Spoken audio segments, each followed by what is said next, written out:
live streams preparing to set up, while it's setting up, while it's set up. We're live. We are live. Hello, we are everybody. live. Yes. Does the microphone work?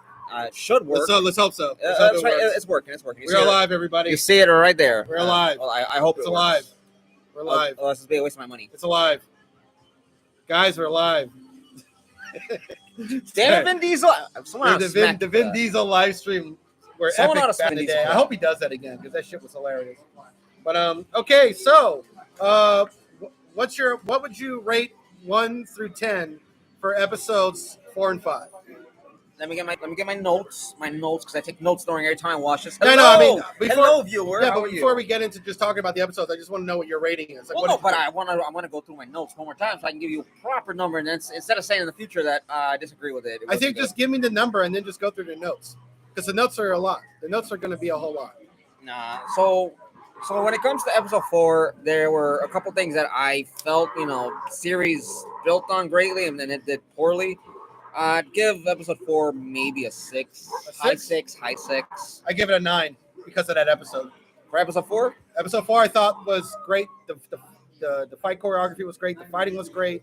The intensity of it. Balon. I love how Balon. I love how the Dark Jedi are a little bit like the Sith, but they're really nothing like the Sith. He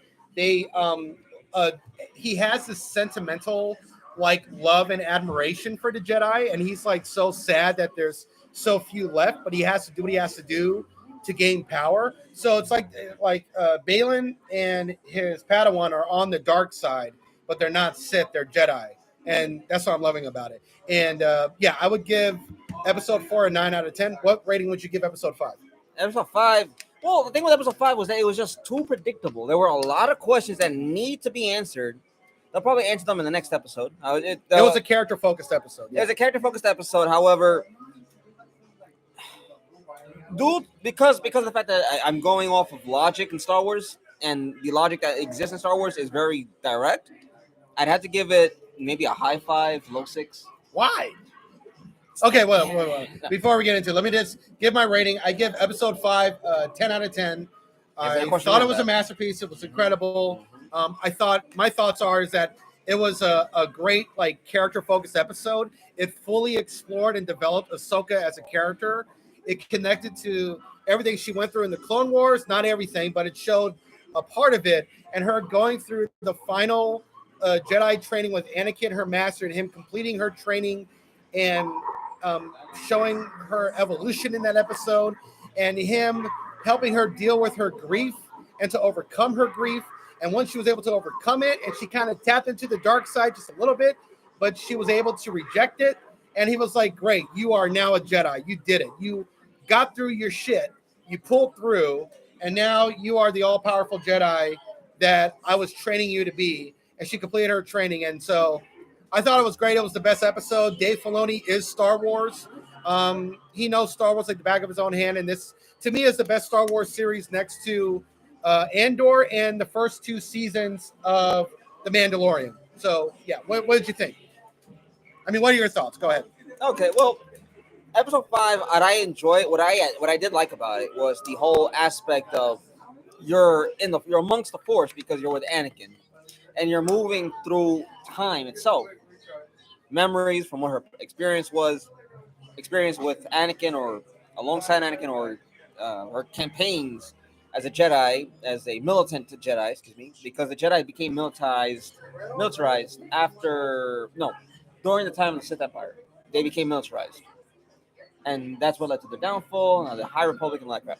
But moving on, what I enjoyed about it was, okay. You mean the Sith downfall? No, the Sith Empire brought the Jedi, because if you understand. No, you mean the war between the Sith and the Jedi, right? Yes. Yeah. That time, the Jedi went from peacekeepers to a militarized group. And they won the war, and then they went to the High Republic and everything. And then from the High Republic is when the downfall of the Jedi was occurring very hard. Which happened 50 years before the prequels. Episode 1 and then led to the prequels. What was that one medium that involved the story before episode 1? It was a book, yeah. I'm trying to remember the name of it. If you remember, feel free to say it. Was it a Star Wars canon book? Well, before Disney bought it, it was considered canon. Now, Oh, so it's just legend, right? But I mean, well, it is canon if we're going off. But if we're World talking Between about Worlds. Disney Plus Star Wars shows, we gotta stick to canon because they're not. While they're adapting some stuff from Legends now because of Dave Filoni, we gotta stick with the canon timeline. But yeah, there was 50 years before the prequels, the fall of the Jedi happened, and we're gonna get into that next year with the Acolyte series, which shows the Sith. I don't love the showrunner's opinions on George Lucas and Star Wars. I do like some of the work that she's done. I do like that the show is about an actual Sith Lord, and it shows the Sith rising and taking it and making the Jedi completely fall apart from the High Republic era. But the High Republic has not interested anybody. Like those book sales were not great after the Phase 1. And it's sad too, because I think Claudia Gray's books are really, really good. I think she's a great writer. But yeah, the High Republic doesn't really interest anybody. But well, no, the High Republic. The thing with the High Republic is that the High Republic was a time of peace. There's like nothing. But really the writing going has on. not been great for There most of the writers. There was a lot of political instability, but other than that, it's just a boring timeline. Yeah, it's like, well, it's mostly because most of the writers are just not great. The only great writer is Claudia Gray. She's the only great one. Timothy Zahn is also another one. But he writes his Thrawn books. No, he writes Thrawn books. He writes within the Galactic Empire's timeline. He writes. No. The Thrawn is from the Galactic Empire. Thrawn is from the Galactic Empire. Right, but so when I say he writes from the Galactic Empire's timeline, I'm referring to the time where the Empire rose to when it was falling. But he also writes after their timeline too, because he's focusing entirely on Thrawn. But Timothy Zahn is beloved because of his Heir to the Empire trilogy, and he's so beloved because his Star Wars canon books are some of the best reviewed canon books because he's really, really great. But next to Timothy Zahn, Claudia Gray would be the second best Star Wars writer. She would be number 2 on the list. Anyways, I enjoy the fact that they were going through the whole time. So it shows you that the Force isn't constrained by just a location or a place. Yeah. And as Lucas said in episode 1 with Qui-Gon, as Qui-Gon said in episode 1 through Lucas' storytelling, the Force exists in all things all around us. The rocks, the animals, the cells, breath, life, all that. Well, not those words exactly, but more so along those lines. Right. And it shows you how Jedi are able to learn even after death or even during death or even when they die. In death and after death, Jedi are able to learn.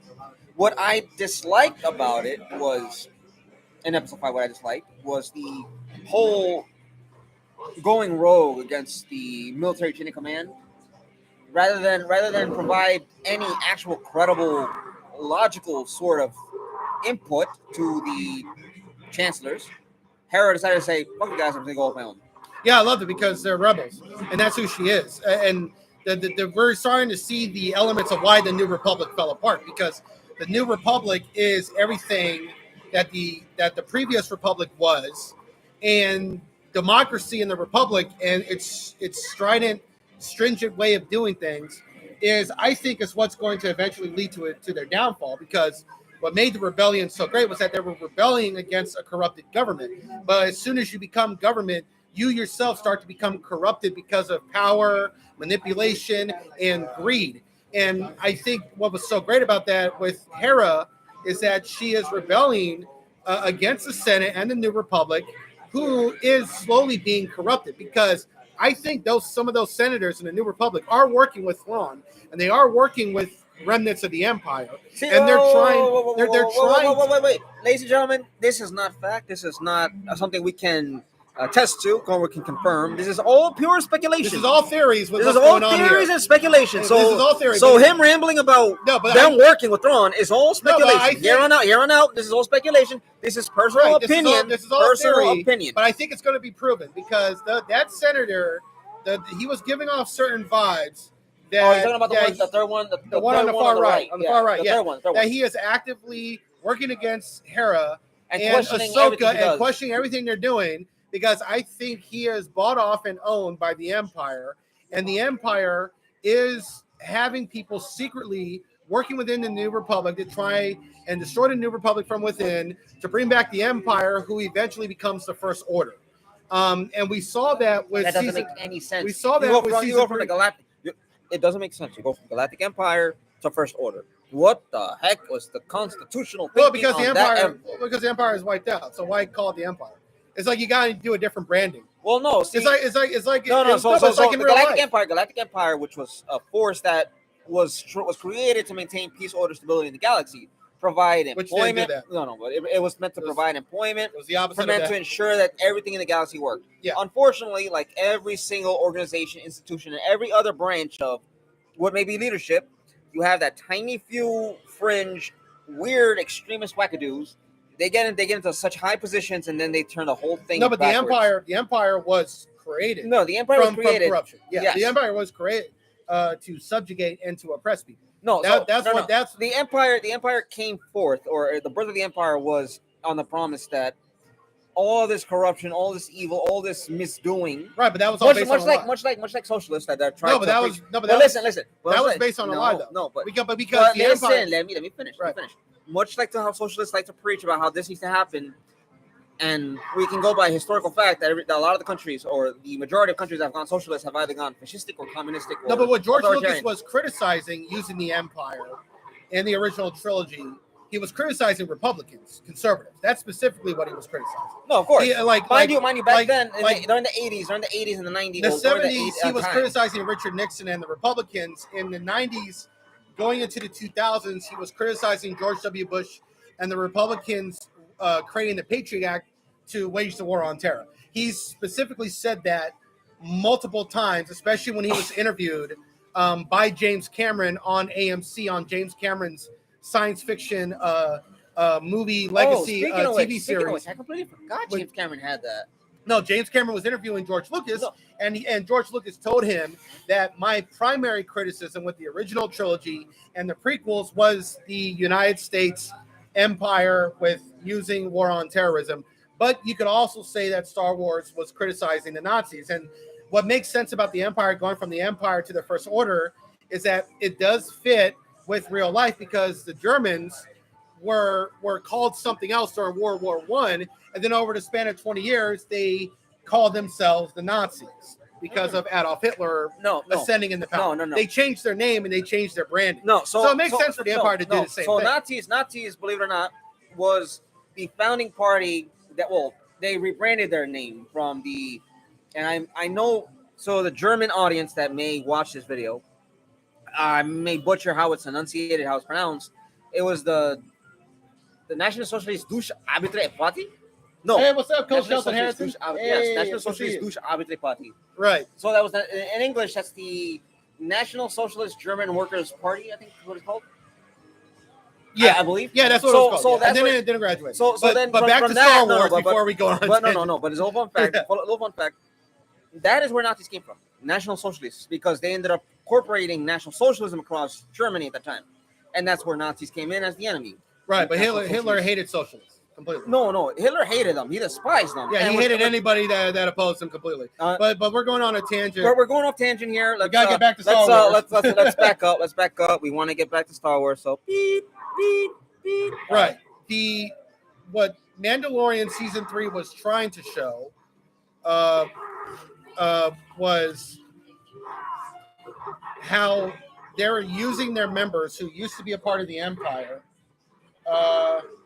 that were trying to infiltrate the New Republic and then tear down the New Republic from within. That would eventually lead to the rise of the First Order, who would destroy 5 of the main planets that are the center of the New Republic and the Senate and the government.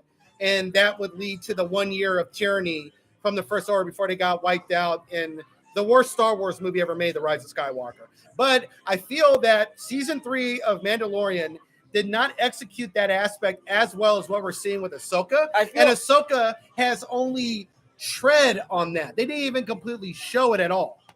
No, I want to say this. Season 3 of The Mandalorians, I felt, was less story focused and more accommodating to something else, because whatever people want to believe about Lizzo and Jack Black, they did not belong in that was a terrible episode. They did not belong in The Mandalorian. Yeah, mind you, if you want to say, it's whatever against Lizzo, that woman right now has other issues going on. I would not defend her. Wait for the. I'm glad her career is falling apart. I'll say that much. Her career was more so a bully of somebody who basically stepped on others to get ahead. much like what Hollywood is. She bullied her dancers, and she had the hypocrisy and the gall to criticize her dancers for gaining weight. I mean, Jesus. What are you talking about? She's the number one offender of body shaming. That's hilarious. I will body shame that woman far Izzo, yeah, I know. And Izzo's belief that being fat is beautiful and healthy is just objectively wrong. Obesity will kill you. You will die. I will comment this. As somebody who used to be extremely obese, there are reasons why it is not an attainable lifestyle. And there are multitude of reasons why, health-wise, it is best to get down something a lot thinner. But anyways, we're gone off tangent yet again. Back to Ahsoka. So the one thing that I want to mention. I feel like Ahsoka is showing what the Empire, or people who are still sympathetic towards the Empire and are still working for them in secret. I think Ahsoka is doing a better job showing them. I think Ahsoka does doing what they're doing better than what season 3 of Mandalorian did. Even though I'm one of the few people that love season 3, episode 3 of The Mandalorian. Everybody seemed to hate that episode. I thought it was great because it got away from what was annoying me, which was, as much as I love Mandalorian and Grogu, I feel that the ending for Grogu at season 2 was a perfect ending. I feel like they're ruining it, bringing him back because Disney wants to keep selling more toys. Oh, they've lost. And I feel they ruined the whole story. 65% of toy sales for Disney are garbage. They lost 65% of sales of toys. They had a mind you. That's a well-deserved. That's a well-deserved drop. They're trying to put out product nobody wants. Fans do not want to partake of. Fans do not want to see. But Grogu was the bread and butter. Grogu was their big jump. But they're ruining the story because of that. Because it's like, well, they ruined the story already. Because once they shouldn't have brought him back. They brought him back. They would see Grogu toys would sell to this day. To this day, Grogu toys would sell if they were Grogu. They still sell well. Sort of. But after he's with Luke, if they were making Grogu products that incorporated some essence of Luke into them, maybe the Jedi hood, maybe the little pose from Dagobah, something along those lines, they would sell hotcakes. But we're talking about toys, and we're here to talk about Ahsoka. What's up, Shelton Hazard? I'm gonna watch the Valentina fight after we're done here. But yeah, go ahead. We'll be done in a few minutes. But the thing with Ahsoka that shows the hypocrisy of the New Republic was when Hera and Carlson, whatever his name is, along with the other X-Wing pilots, arrived to the planet, which name I forget because I don't care about a planet that has star whales. I give a womp rat's ass about star whales. Yeah, and I feel like also Disney screwed up by bringing back Grogu through the Boba Fett series. Wait. Let's go to Ahsoka. So people were confused going into season 3 of Mandalorian, so they didn't watch it. Anyways, Ahsoka is so much better because Dave Filoni's working on it. Dave Filoni knows Star Wars like the back of his own hand. And I knew Ahsoka was going to be great because of Dave Filoni working on it. He didn't really work on season 3 of Mandalorian. That was Jon Favreau. And Jon Favreau's hit or miss. But Dave Filoni is usually very, very consistent. He did such a great job with season 7 of Clone Wars. The last 4 episodes were perfection. And I feel Ahsoka has been a really great continuation of Clone Wars and Rebels.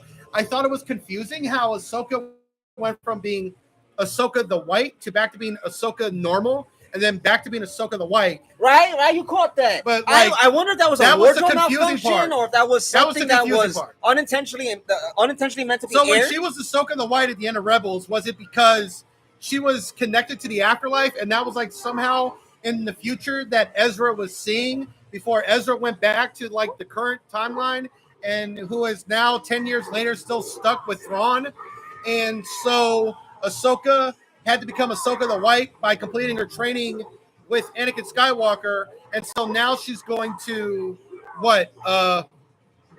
go to the future, or at least she's going to be so powerful to the point where she's going to be where Anakin is. And by the way, I love the fact that Anakin is even in charge of that whole area. Like, he went from being a Jedi to becoming the biggest Sith Lord who redeemed himself, and now in the afterlife, he's like the guardian of that whole area. So Anakin has like graduated to like a higher plane of existence.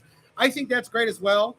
I fucking love the space whales. The space whales are great. Ahsoka went into the space whale and she's traveling to the far reaches into space. And I'm sad that not a lot of people are watching this great series, but that is Disney's fault for putting up too much content, with most of the content being very disappointing, especially with the MCU. Most of the MCU shows have not been great. Well, anyways, leave the MCU. And so that's their fault. No, leave the MCU out of this. Leave the MCU out Right, of this. but that contributed to why nobody's watching Ahsoka. That contributed to why they're bleeding subscribers and losing billions now on Disney Plus. It was Disney's fault. I want to say this, ladies and gentlemen. Whether you believe this is part of the MCU or not, it's irrelevant. I'm here talking about Ahsoka, and I know I've gotten off topic a couple times. The thing with Ahsoka, there are some instances that leave one to question what the hell went on lore-wise, because things are still discombobulated, disconjected. Yeah. It's not connected correctly. The campaign on Mandalore showed Ahsoka striking down Mandalorians wearing Mandalorian armor. That's, by Disney's current standards, that's Beskar. Now, in Clone Wars? In her flashback. Oh, her flashback. Those that she struck down were Mandalorians. Oh. Which makes no sense. No, wait. Those were Mandalorians. I thought she was taking out Mandalorians. Separatists. No. So she wasn't taking out separatists. No, that whole. But the Mandalorians were going to war with each other, right? At that time. At that time, it was a civil war it's a civil war that occurred because of Maul. Right.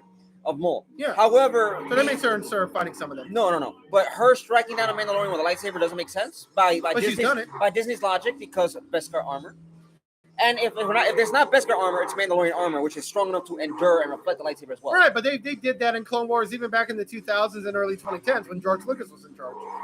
George Lucas was never really consistent with damage on lightsabers and what can really repel the damage. George Lucas had sort of foregone. He was probably less ridiculous than J.J. Abrams, but he never had consistency in his own universe. No, but the thing he was just less stupid than J.J. No, Abrams. but the thing is, in terms of science. No, and the thing is, George Lucas was less consistent. It was not as consistent as he should be. However, it was for the sake of storytelling. Keep that in mind. No, but even with storytelling, he didn't make any sense either. There was always. I'm not talking about episode 1. I'm talking about the Clone Wars. But episode 1, well, okay. Yeah, Clone Wars wasn't always consistency. But also, I noticed with Dave Filoni thank you for the likes.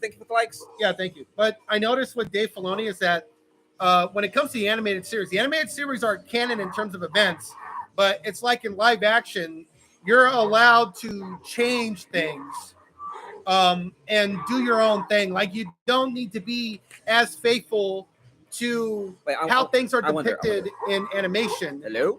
No, it doesn't make a difference. All right. It doesn't matter.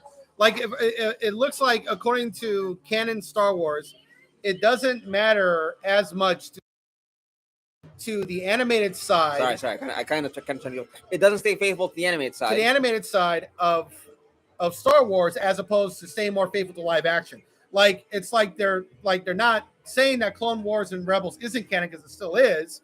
Obviously, Ahsoka has connected greatly, but it's not.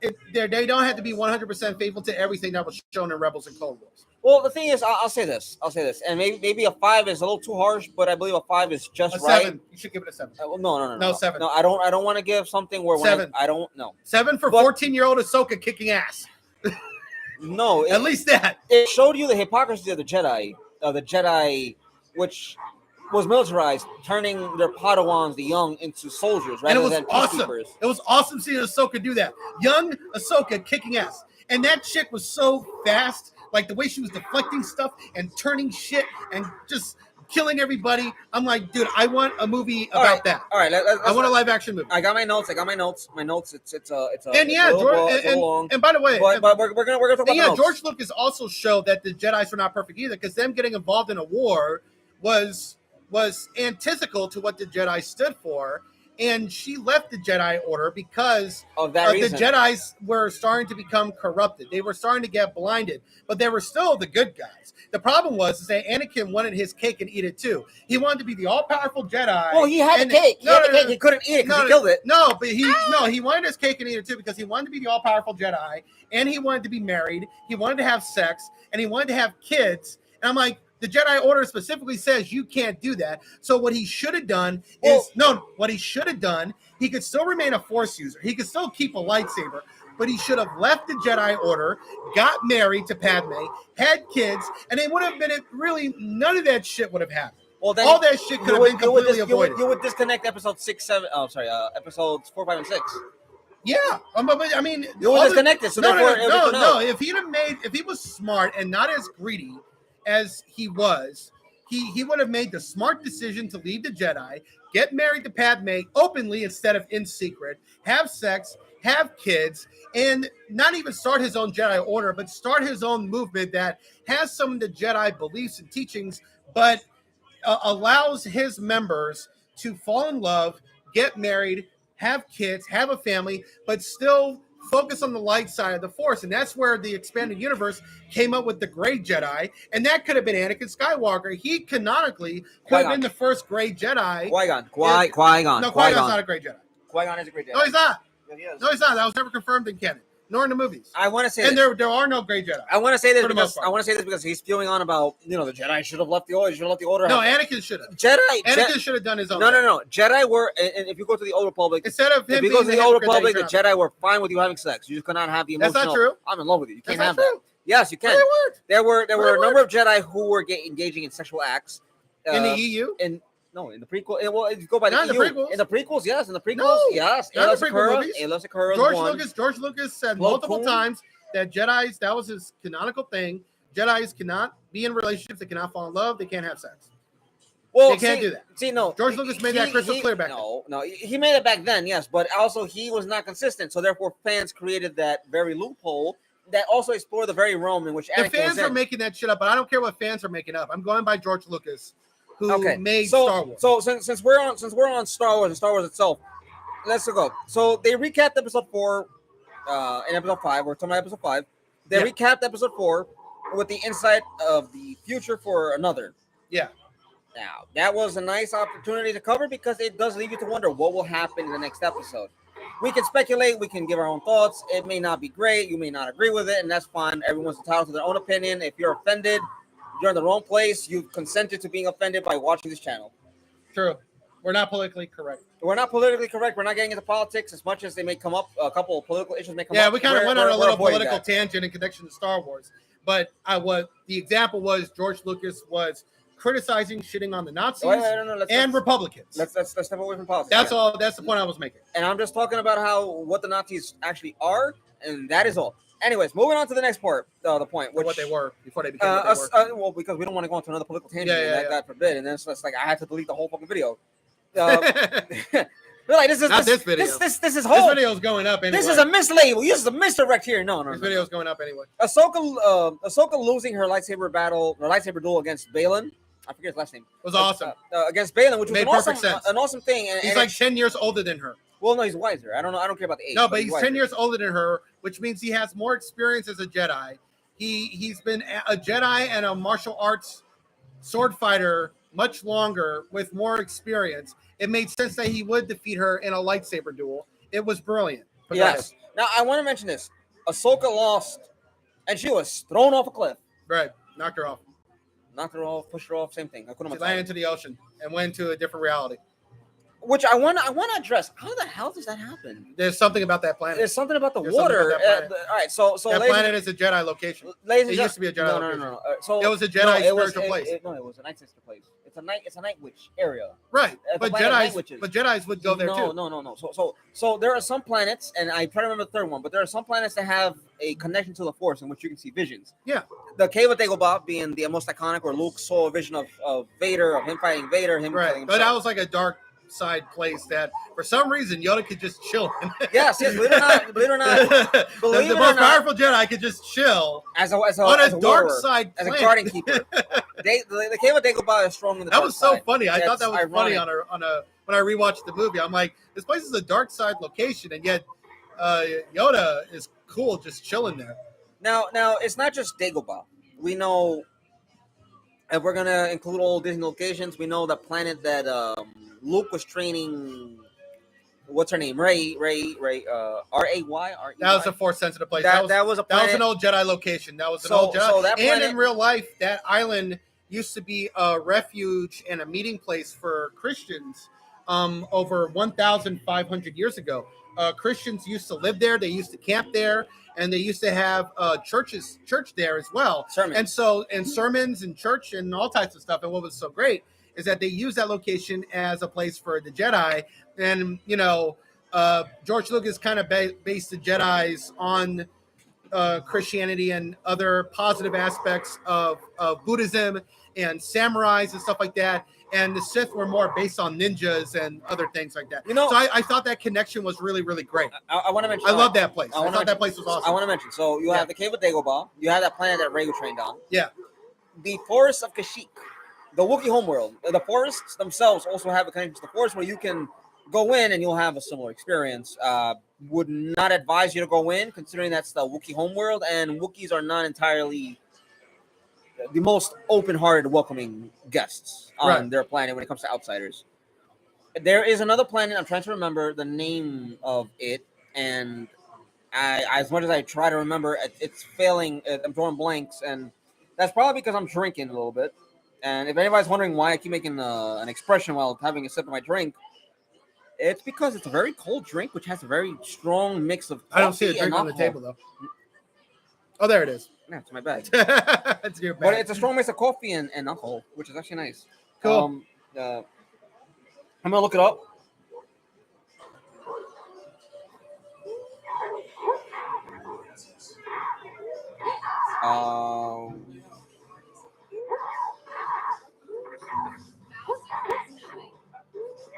Glad I'm not looking for filming locations, and unfortunately, because Disney is advertising a lot of stuff.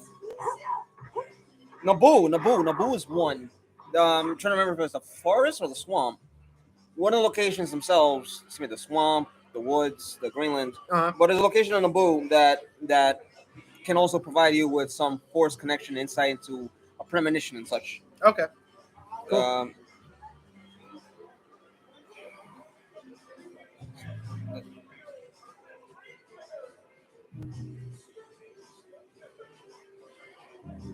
I know I'm a little quiet. I'm sorry, ladies and gentlemen. No, it's all right.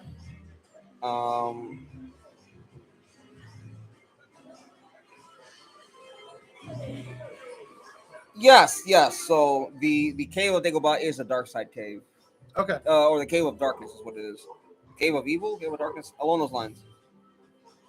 Now, they call it Octu, which is the place where they found Luke, where he throws a lightsaber behind him. Like, I found that to be very disheartening. Okay. Coruscant is actually strong in the Force, though it's strong on the light side due to it being a planet in which the Jedi have that's where the Jedi's are, built their temple. Yeah. Now, prior to anyone wondering, does Coruscant ever been attacked? Got turned into an Empire training ground. The Coruscant was attacked at one point during the Sith Empire and Old Republic. There was the sacking of Coruscant, much like the sacking of what's that place historically? There's an event that happened, but it was something similar. You have Dagobah, we know that. Dathomir is a planet that is it's a nexus. It's strong in the dark side of the Force, and there's dark side energy. The Night Witches, or the Night Sisters themselves, were a clan of supernatural entities, or supernatural beings who were able to control a source of darkness and magic on the dark side of the Force. We know them; they're iconic.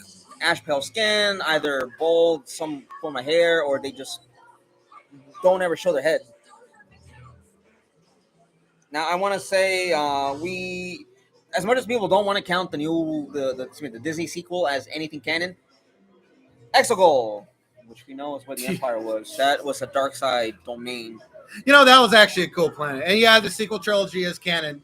You don't have to like the sequel trilogy, but it's canon. Just like people used to hate the prequels, they were canon too. So at some point, it doesn't, like, your personal dislike of something doesn't make something not canon. Yeah, that's not how canon works. Canon doesn't work based on how you feel about something. Now, I want to mention this. There's if you go to Star Wars number 20, the comic books, the Living Sea of Gazian, that's another location. But Exegol, going back to that, I love that. I did love that scene where the Emperor is like announcing all the different groups that are there, and you have people who are part of and of the Revan part. This group is Revan, this group is this group is that. And it was great because they made Darth Revan canon in that movie. I remember watching that. I was like, okay, that was one of the few good moments that I got a kick out of. Even though it was a terrible movie, I loved that part. That part made me happy. That put a smile on my face because I love Knights of the Old Republic so much. It's one of the greatest games ever. So, Oh, hey, what's up? How are you? It's good to see you again. Good. How are you? It's good to see you. Oh my goodness, good. It's good to see you again. Likewise. Yeah, it's good to see you again. Hey. Good to see you here. Awesome. I was like, I know that voice. Yeah. How you Awesome. feeling? All Yeah. right, can't complain. School and all that stuff. We're just live streaming. We're doing the They're show. good. They're good. Yeah. Really? Yeah, we're just doing the show right now. Yeah. Hey. Yeah. I want to mention that Ilum, which we all know is where all the Jedi, even Sith, went to get their Kyber crystals. From Yeah, that's in the lightsabers. comic books. Yeah. Yes, Ilum, I remember that. Ilum is a planet that is strong in the Force as Yeah. well. Now, as to which side doesn't matter. Lothal being the iconic world. Also in Rebels too, there was a planet where Ahsoka went to. Lothal is one. Oh wait, yeah, they went to Lothal to And Malachor. That was in season 2. No. Lothal was the start of Rebels. No, not Lothal. It was another planet they went to in the season 2 finale. Malachor? No, Morban. No, that's still Korriban. It was in the season 2 finale, where Ahsoka went to, and that's where they got confronted by Darth Maul. There was a big battle between the Jedi's and the Sith in the old Jedi versus Sith wars. That was mentioned at the end of the season 2 finale. It was the last 2 episodes, and that's where Vader showed up to fight Ahsoka. That's one of the greatest episodes of all time. But yeah, that was at the end of Rebels. Anyways, Season 2 of I'm Rebels. not gonna keep going because the list goes on and on and on, and I strongly advise you look into it Yeah, yourself. but look up that planet. No, I didn't see it. Oh, okay. I didn't see it. I Yeah. saw Malachor and I saw. But that planet was kind of a force sensitive planet. Yes, Malachor was strong on the dark side because there was a dark side temple there. Yeah. Now we're gonna talk about how the relic was destroyed. It took a little bit of a time to destroy the relic with a lightsaber, to cut it in half, but it was cut in half. By the way, I'm not sure if that should even occur. Well, we can go by blast doors from episode 1. The lightsabers can melt through the structure of metal that's what constitutes a blast door. As to what that relic is made of, it's not a blast door material. However, I believe it took a little too long to destroy it, so it should have been a little bit faster. Now we're going to talk about the fact that there was that suicidal approach from Hera and all those of the X-Wings that got in front of the giant space ring. Uh-huh. The ring of marriage to the dark side. We'll call it that. What the fuck was that about? What? Put 5 lifeboats in front of a freaking instead of a cruise ship. You think that thing's gonna stay? You think it's gonna block it? No, it's gonna run right over. You mean with the pilot negotiating with the 3 ships? No. I'm gonna get to that in a second. Okay. Um, That was funny. that I was thought that funny. was a funny scene. I want to mention that in the beginning of episode 5, there was the whole scene where the X-Wings are flying overhead on the planet. So they're flying over the planet on the surface. They're flying over the trees, the water, all the background. And you have Hera, whose rank is general, by the way. So she should have an escort or a detail. Yeah. But she doesn't have an escort or a detail. Meanwhile, she has her son, Jason, that's on the ship. Which with is great. Chopper. I do love that son is he's the son of Kanan. So Kanan and Hera did have sex, which is great. And he got her pregnant before he died. And so his son is half. What's Hera's creatures again? What's her Twi'lek. Twi'lek? He's half Twi'lek and he's half human. And he's strong in the Force and he's very, very powerful. I love it. I hope to see like a grown-up version of him somewhere down the road. I want to mention it. We're gonna get into that a little bit later, but it's just Hera, Jason, and Chopper on the planet. There's no New Republic troops. If something happens to Hera, there goes the fucking general. Right. I mean, like what kind of a Well, she went there without telling them, so of course she's going to be there by herself. That Well, wasn't a problem. What bothers me is you have all of these X-wing pilots. You have 3 X-wings. Well, that was She was there with 5 pilots. There was 5 pilots aside her. 2 of them died. One of them had their engine blown out, I believe. Yeah. So there's 3 left, no matter what.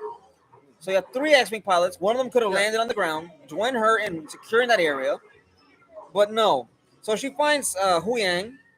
But I mean, it did make sense that she doesn't have anybody on her ship. Those 5 pilots she probably got together on her own without any help from the Senate at all. So it definitely made sense to me that she would mostly be there on her own. Like I didn't think that was an issue. I'm gonna say there was an issue because again, But she was there on her own. Well, we'll go with that. We'll go with that. She only had 5 because pilots. We'll go with If that. she had permission from the Senate, she would have had 50 ships with her. I mean, it's like they're really on their own. That's a whole Because the quarter Senate doesn't slice. That's wanna- a whole quarter slice of the New Republic. because the Senate doesn't want to help her. Because I think, in fact, I know that maybe half the Senate is still secretly working for the Empire, so they don't want to help Ahsoka at all. They want Thrawn to come back. Anyways, we're gonna So go there's on. that. We're gonna go on with the Hu Yang finding Sabine's helmet, which was focused on a lot. I don't know if it's a symbolic gesture showing that Sabine is gone. Oh, Sabine. And forgive me for the feigned bullshit of a cry, but I'm not able to have that physically, so no. So Hu Yang's holding her helmet. They show her helmet quite a lot. You'd think that helmet has to have something in it, maybe an image of the star map or something. But no. We do know that the episode where everyone is excitedly talking about is that Ahsoka is standing on a bridge, with Anakin. As to where they are at, I have no clue. Is it a force-sensitive planet? I cannot confirm. That planet is force sensitive. Most likely dark But side. Most that- likely a dark side force-sensitive planet. But that because area, the Night Sisters have their temple, Yeah. their structures, their monuments. yeah, but Where that the Night area, Sisters, where the yeah. Night Sisters go, where the Night Sisters pilgrimage to, Yeah. But they that's the tend to same leave area. they tend to leave a dark side Yeah. sense there on the Yeah, planet. but that's the same area that was shown in the end of Rebels. I think that's probably the same location. That might be the same afterlife. Either way, Anakin is in charge of it. Either way, you know. either way. Well, no, because when it comes to the Force, it doesn't necessarily mean that your master being there is in charge of No, that but area. Anakin is the master of that location. I don't. I wouldn't. He is the one who's in charge of that location. I wouldn't say he's the master of that location. He says He's his the ability- guardian. I'm saying his he's the ability. guardian. No, He's the guardian of that location. He's I- the guardian of that area. I digress. I disagree with you on that. I think he we're is. going to talk about this. And I think Dave Filoni can confirm that. We had to see what he has to say about what that location Oh, is. I hope he answers that question. But I do because love. I would still love to that know. Anakin did complete Ahsoka's training. So overall, I would give the first 3 episodes like a total of 9 out of 10, or episode 4 9 out of 10, episode 5 I give it 10 out of 10. All right, so But we're go ahead with your other. We're notes. going to bring this up. We're going to bring this up because at the end of this, if I'm able to see a little bit more, I'll probably change the rating. Ahsoka having lost her lightsaber duel with Balin was confirmed by Anakin. Like, why am I here? You lost. Yeah. I'm here thinking, oh shit, you died. Damn. And regarding memory, because Yeah, she lost the fight. he said Anakin told Ahsoka he needed to finish her training, and she made the comment about And memory. but I about also memory. wanted to point this out. This is how you know that the strategy and the storytelling in Disney Star Wars it's a huge disconnect, because Dave Filoni just showed a powerful female Jedi that she had to complete her training. She had to go through training again and complete her training again to become super powerful. Meanwhile, you got the sequel trilogy with J.J. Abrams where Rey Skywalker is super powerful with no training whatsoever. So there's no consistency across the board. And we are also seeing a lack of consistency in Marvel, but that lack of consistency has been there with Star Wars since almost day one. Since day one, there's been a lack of consistency. All right, so Anakin is present to finish her training. What comes up is a lesson, because that's what she asked. She's like, what's the lesson about? Yeah. He told her the lesson is about life or death, basically. Yeah. And one of the things at the start of that so-called response from him about training, prequel lightsaber styles come back. You're not getting swinging sticks anymore. They're not getting that. You're getting more finesse. Yeah, it was cool movements. to see. It was cool to see some. It was cool. It was cool to see some German style sword fighting. There was some of that. There was a little. There was a little bit of that. Like There when was a she little was of the English style too. when 14-year-old Ahsoka was fighting with the 2 lightsabers, she was like twirling her lightsaber in the back and doing that and stuff like that. And yeah, that was cool. I thought that was really cool. I want to mention that it's nice to see the prequel style lightsaber come back, because I know people grew up and they loved the original trilogy lightsaber combat. However, because I was introduced We to saw the some of prequel, that. seeing the was prequel cool. style, the prequel is just much superior. Hu Yang, But it's also cool seeing Dave Filoni doing like in the right way, because the problem with George Lucas, the prequels, is that there was a lot of style and visuals over substance. So yeah, the lightsaber duels were really cool, but because the writing was so bad. What's that? You're putting this on tape? Huh? Awesome, great. Awesome, great, thank you. Tag us on Instagram. But what was so great? It was You have an Instagram? Yeah, I'm on Instagram. Oh, okay. I forget my Instagram name. Yeah. Doing a podcast, YouTube video. Yeah, but what I did love was the problem was that the writing was so lousy. Is that I mostly didn't care about the characters, and I found because the dialogue and some of the acting was a lot of dialogue was terrible and the acting was inconsistent. The only character who I found to be likable and that I really connected with on a recent viewing was Obi-Wan Kenobi. I didn't care about Anakin. The 10-year-old boy was annoying and terrible. Hayden Christensen has always been a terrible actor. Even though he's gotten a little bit better recently, he'll always suck. But Attack of the Clones, I just didn't care about the love story, which was so dead in the water. But I do love how with Dave Filoni's writing, he makes you love and care about the characters. Therefore, when he's doing the cool prequel lightsaber duels, it's like I'm more emotionally invested. And I'm like, wow, these lightsaber duels are great. And now I care about it a lot more because I really do care about the characters. I want to mention this. Regarding your displeasure for that, we'll address it in another video. I want to mention that Hu Yang saying the map is broken and it's untraceable. Seeing as how the map was shown to us, yeah, you don't need Hu Yang repeating that or stating it. It's just like it's unfortunately you can't use anything. Now I want to mention that Jason was the highlight of this episode, not Ahsoka. Jason being the highlight of this episode. His comment to Hera and to Carlson was, "The water feels strange." Yeah, the water is strange. Listen to the water. And Hera abusing her rank was ironically, it was in many ways ironic because it was a whole Solo reference. Yeah, Solo never cared about rules. Though the fact that Jason was able to hear the lightsabers shows his ability in the Force is something that's present. Which again, this episode, he's a very powerful Force user. This episode showed you that yes, Ahsoka's a flawed character who needed character built more. But we were introduced to Jason, who right off the bat has the ability to sense something without training, or any form if we're aware of training. Yeah. So the fact that Hera ordered Carlson to get the others to sweep over the water, patrol. Right. And Carlson asking, well, what's so great about the water? And Hu Yang mentions that, well, Jason's father is Kanan, who was a Jedi. Kanan being powerful. That's not how entirely it works, but all right, we'll go with that. Wait, what? What didn't work? No, it's not. So Jedi having children does not necessarily mean the child are Jedi to be. Yeah, they are. No. That's exactly what it means. No. Well, I mean, not when the Jedis were created their stringent rules about not marrying or having sex. I mean, I don't know, but no, if a Jedi is or somebody who's a powerful Force user and they have children, that child is going to be a Force user. They could become Jedi always. Not always. Always in Star Wars. No. It's in George Lucas. George Lucas made that crystal clear too. Even though Anakin was not conceived by a man, he was conceived by the Force through his mother. Everybody who's a Force user, who's powerful in the Force, if they have children, they're going to be powerful in the Force. Whether they choose to be Jedi or not is their decision. Because Leia chose not to be a Jedi; she became a general, and Luke became a Jedi. So yeah, mind you, what Disney did to Luke Skywalker is a tragedy. It's a travesty. We mourn Mark Hamill's character's death and bastardization by a mouse that has no idea where the cheese is at. Yeah, all the legacy characters kind of got fucked over. In that, yeah, well, Disney said we don't need the old fans. We want a new fans. Exactly.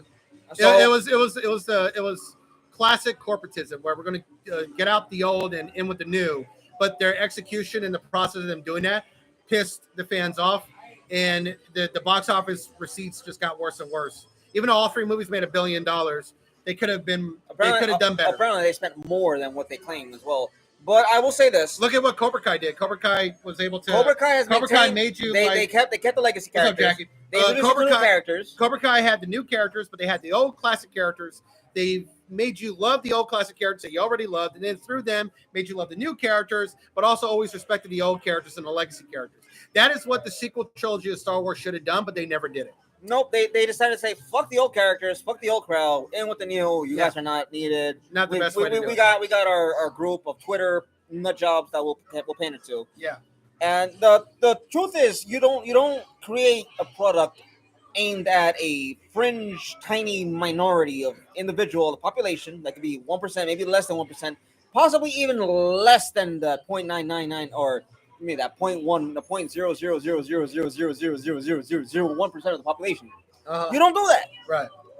Financially, it's a bad decision. You'll lose money.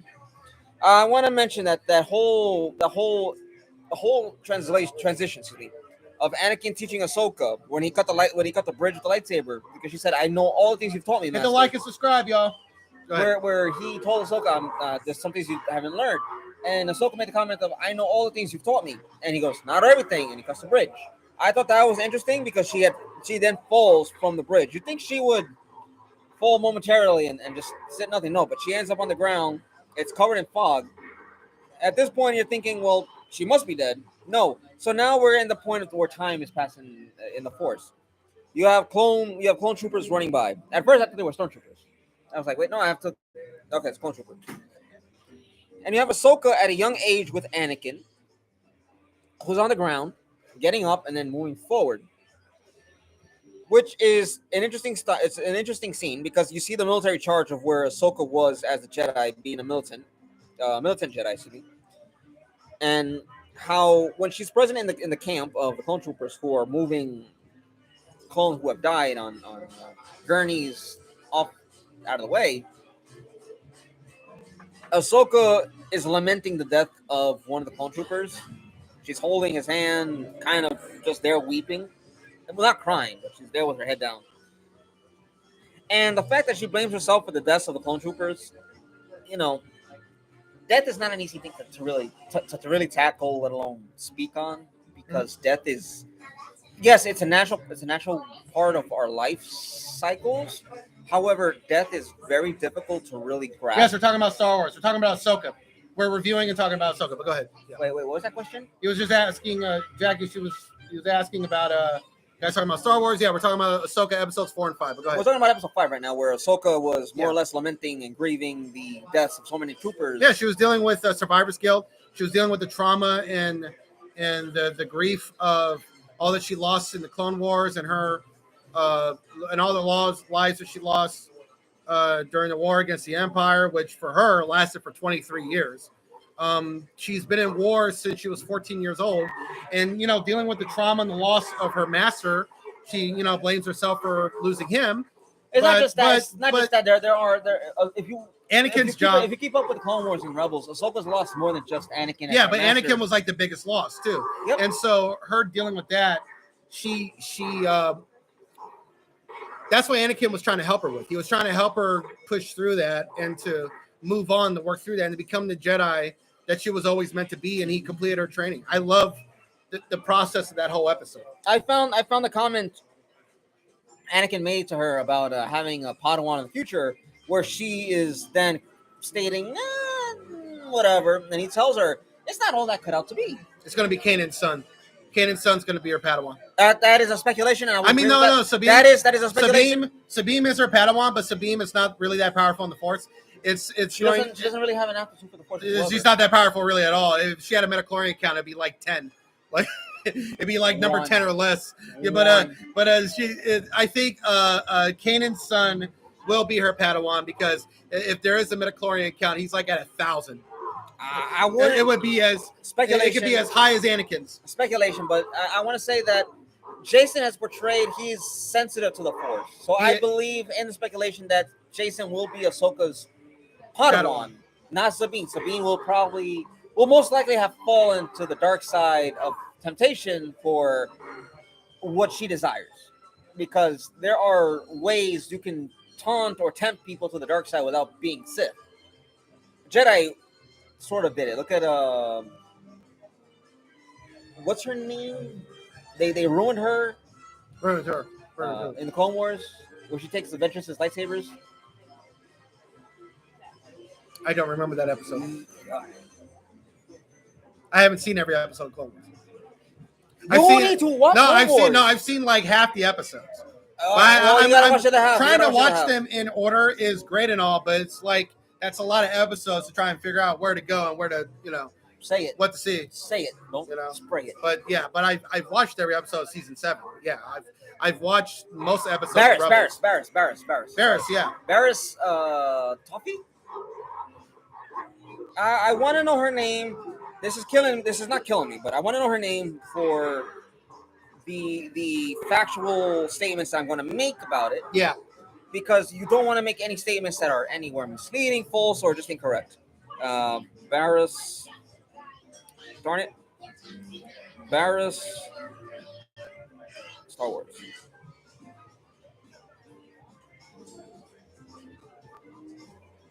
Barris Safi. Here we go. Yeah, see her.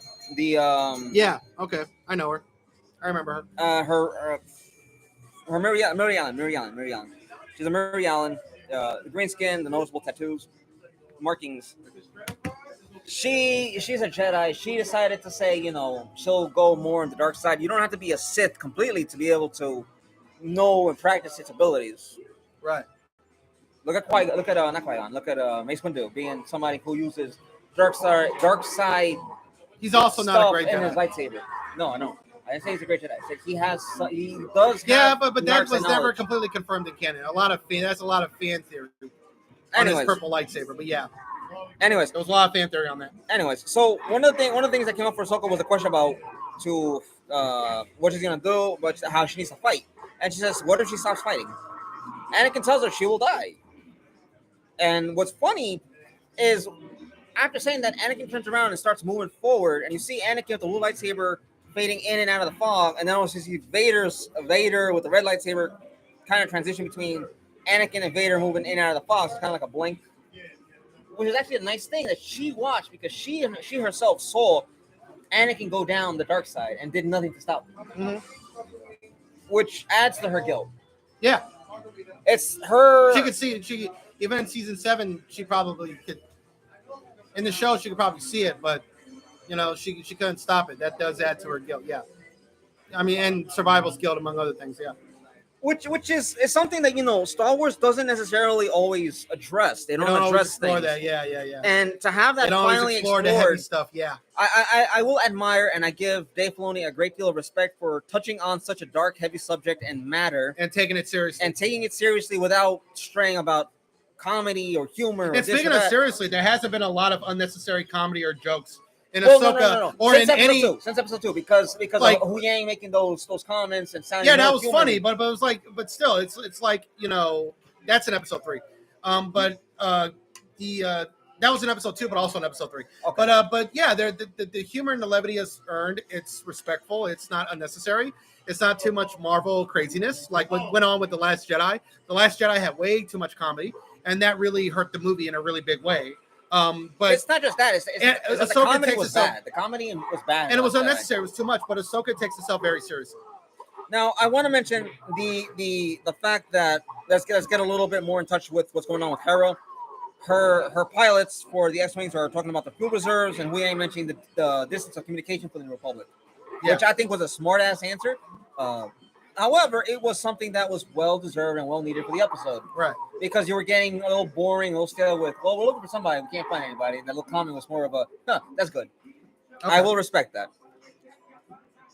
And the fact that the mission is unsanctioned shows that Hera is thinking less as a suit in the New Republic and more as somebody who's an infield fighter, which leads to her questioning her leadership. Because they're corrupted. They're corrupted. They're owned by the Empire. And half of them are owned by the Empire. And she then asks Hu Yang, what was Ahsoka's master like? One of the things that you can understand is that Hu Yang, being the Jedi, the droid that oversaw younglings training, learning, and building lightsabers, that was a matter even he did not want to address. And he just told her, intense. Oh, I just moved the computer. My bad. Anyways, which is it's interesting to see that Hu Yang, being a droid, has something he does not want to speak about, or it has nothing he wants to speak about. The fact that Jason was able to provide coordinate headings was interesting because Chopper was able to direct them, and that kind of felt a little odd as to why Chopper knows the location now instead of Jason. which left one to wonder, what does Chopper now have to do with the Force? Right. And again, I want to mention, as I mentioned earlier, Ahsoka was fighting with the Mandalorians on the Siege of Mandalore. Uh-huh. Ahsoka was part of the reason why Mandalore fell. Let's get that out of the way.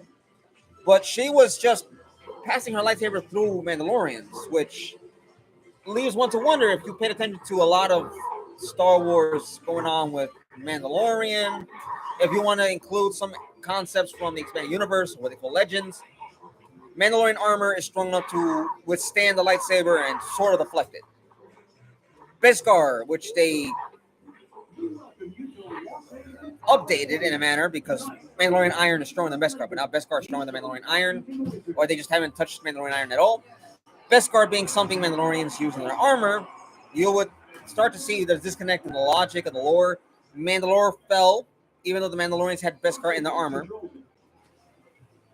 It leads to wonder, what does this have to do with anything now? Because now nothing is going on accurately with Mandalore and all the Mandalorians. I want to mention that on that very same instance, what's going on, Ahsoka was complimented for doing a good job, and I believe that was Rex. Okay, cool. You don't remember the clone trooper with the blue mark? Yeah. Two pistols? I believe that to be Rex. In Ahsoka? In the whole thing, the flashback, the time, her siege on Mandalore. Yeah, that was Rex. I That think was that would be probably great. Rex. Yeah. And it's actually kind of funny. But again, I want to bring that up. There's no Mandalorian iron. There's no Beskar in any of the armor and equipment the Mandalorians are using. Okay. So remember that scene in Clone Wars? Anakin wasn't present. So Anakin appears like, I'm not familiar with this campaign. Mm-hmm. And she tells him it's the Siege of Mandalore. which Anakin then responds to, he's complimenting her about her training, mentions Obi-Wan briefly. And then Ahsoka is questioning both Anakin and herself. Now, we get the whole we're drawn back into episode 3, where Anakin got his back to Obi-Wan and draws his lightsaber, turns it on. Yeah. Same scene plays out with Ahsoka. Yeah. It's a nice homage really to great. episode 3. It was also like really great the way Ahsoka would see Anakin and then Darth Vader, like the switching in between. Mm-hmm. Yeah. So it shows you that Ahsoka was aware, though due to not being able to really do much, she did nothing to stop it. She also wasn't 100% certain either. That's true. She was 14 at the time. Plus, we could say that Ahsoka is time traveling and is seeing it because she already knows it. Yep. Back then, when she was 14, she had no idea. She wouldn't know. But with Ahsoka time traveling in her 40s and going back to being the young 14-year-old version, that would make sense that she would see a vision like that. So I do want to mention that in that scene where he has his back to Ahsoka drawing his lightsaber, he turns around and strikes at her. She blocks, and his strike is rather strong and heavy. It's a heavy down slash. Mm-hmm. But he throws her with the Force, and she flies out onto that bridge again. And now instead of Anakin, you see Vader, or where Anakin has turned into Vader with the eyes and everything, being the one to approach and duel her. That fight between the Master and the Apprentice was a homage to Episode 3. Yeah. Where Anakin duels Obi-Wan. Yeah. And what's interesting was that fight wasn't her being overpowered or being underpowered. It was her as a Jedi following her training. And he wasn't a Jedi Knight, but they gave him a Padawan anyway. Yeah. Yeah. Which kind of breaks the rules of the Jedi Order. Yeah, it was George Lucas not being consistent. Because in the opening crawl, he said Anakin and Obi-Wan are Jedi Knights. But then in the movie, they said they're not going to make Anakin a Jedi Knight. So George Lucas was just like he really needed to work with other people. Like the problem with those movies. Episode 3 and the scene with the Jedi Masters would give you the rank of. They didn't give him a rank. They never did, and that's what pissed him off. He was like, "This is ridiculous. I fought in a war for 3 years. So I'm not even given a rank. I'm not a Jedi Knight or whatever." It's like, but in the opening crawl said he was a Jedi Knight, and so. Like again, inconsistency. George Lucas was very much inconsistent with those movies, and the problem is that he needed a second opinion. Like he needed like different directors and other writers. Marshall Williams and Marshall Lucas. Like he had a whole team of people that made the original trilogy as great as it was, and they weren't perfect. They had their flaws, but they were still amazing. But because he was working with so many other people. With the prequels, it was just him doing everything and getting the final cut, but he needed to work with other people because, like, if he could see something glaringly that obvious, that's an inconsistency. You needed a second opinion. I want to mention that in the duel between Anakin and Ahsoka, Ahsoka was able to disarm and take Anakin's lightsaber, and rather than strike him down, his question to her came up with an answer. She answered, she chooses to live. So Anakin backs away, and from the dark side, he reverses the light. Yeah. But I'm curious why this planet happens to have such a connection to the Force. Right. And we answered already. It's a Night Sister home world. Well, it's a Night Sister world. Yeah. In which the dark side and the Force is present. Now, we're going to go with a little, we're going to speed up a bit. We're going to go further and show that Ahsoka was slowly being submerged in water. And when she's in water, she sort of regains consciousness, sees a light. Why she didn't remain unconscious is beyond me. However, now you have a diver coming off of the ghost into the water. We didn't know it was a ghost at the time. You have somebody come down and get her out, pull her out. She's laid out on the ship, which is the ghost. We see it. I've noticed that they're always gentle with Rosario Dawson's hand. Right. It's the headdress herself. And she gasps, saying Anakin twice. Now, this is before she passes out completely, and then we get a little time skip. We get a little skip in the episode. She's on the planet. She is inside the ghost. She's in the bed. She wakes up. The odd part was that the light came on to her way too fast. Okay. Pay attention to the lighting. You see how it goes up. It goes here and it goes like that real quick. You see Jason smile at Ahsoka. That little banter between Jason and Ahsoka about the ship, being told about his ship, and then being told no, it's a Jedi starship. The whole banter about the training room, which they were going to show him, which is what Yang said. He's like, "Can you train me? Are you training me?" He's like, "No." He's like, "Can you build a lightsaber?" He's like, "Yes." Can I build one? He's like, "Nope." I thought that was comedically perfect. It reminded me of more 3PO than, say, R2. But it kind of had a mix of R2 in it. Mm-hmm. I want to mention two things. The fact that the pilot, because I want to skip the whole thing with Sabine, because at this point the helmet has nothing to do with the episode anymore. I want to mention that the pilot has gone on to, by Hera's orders, to stall the New Republic ships coming to get Hera and Ahsoka. Right. That was funny. Carson being a smartass. He's like, I need to verify your rank and whatever. That was funny. Yeah, I'm like, you do realize you're talking to somebody who is the stalling tactic. I liked. I thought that was cool. I thought it was humorous. I thought it was comedic. And you know what was great about it? It wasn't overtly done. It wasn't like, no, I'm not gonna tell you because that's whatever. It was more so of, well, they're busy, but I need to confirm who you are, who you say you are. Yeah. It's like, you know who I am. Yeah, it wasn't over the top. Even the bridge commander was like, I you know who I am. Yeah.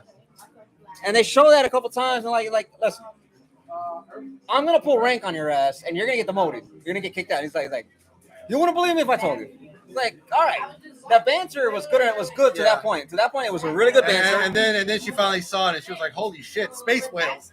Yeah, space whales. Okay. Space whales. Well, he explained the plan. He was about like, what the the whale. hell? And you can see everyone like, what? And you see Hera along. Well, let's get to that point where Ahsoka speaks with the Star Whale mother with the Force, and it's funny how we like, those will take us to where we're going, right? It's like maybe. That was funny. That was Anakin humor there. Anakin humor, which is good. With two things out of it. Anakin's humor is kind of a smartass, but very light. Yeah. So with Hera flying alongside the whales after Ahsoka and Huyang are on the ship inside of the mother whale's mouth and whatnot, Hera informs the fleet to make way because the whales run by. Yeah. Then, as you said, the captain of that ship sees it and is like, all right, everybody evasive maneuvers. And it's funny because the whole scene is how majestic these whales are. I understand whales are majestic, but star whales, I don't know why that's majestic. Right. They go into hyperspace, and then you have the whole scene about well, before they go to hyperspace, Harold Potter is not going, saying that Jason's too young, blah, blah, blah. The Star Whales jump into hyperspace after the whole majestic moment, and the whales are gone, focusing on the stars. Right. Okay. And that's basically a recap of everything from the episode. It was awesome. It was a fantastic ending. I'm super excited for episode 6. I hope it's great. I hope we get to see a whole new galaxy. I hope we're going to see Thrawn in episode 6. It's just going to be an exciting time. This has been like the best thing for Star Wars since season 1 of Andor. Yeah. I want to say, with the way things are going, season 6, we're likely to meet Thrawn, or we're likely to see Thrawn in a few scenes, do something, whatever. We're likely to see a possibility of an appearance of, what's his name? Ezra Bridger. Yeah, we're going to see Ezra Bridger. We're possibly likely to see Ezra Bridger in episode 6 or 7. And Thrawn will be appearing possibly in episode 6 or 7. And with the way things are going, I feel with the story that they're going for Heir of the Empire here, they're going to get rid of Thrawn before anything else. So that creates a little bit of an issue if they get rid of Thrawn. I'm a little skeptic about it. I think it's going to end in a tragic kind of way. I feel like the way Dave Filoni's hyping it up, it's probably going to be like an Empire Strikes Back ending, and it's going to set things up for his movie that he's supposed to come out in like 3 years. Well, I hope so, because after Ahsoka, there's season 4 of The Mandalorian, which will probably be the last season that leads into the movie. Yeah. Well, I'm maybe 5 was a little too harsh. Maybe like a high 6. Okay. A high 6. 7.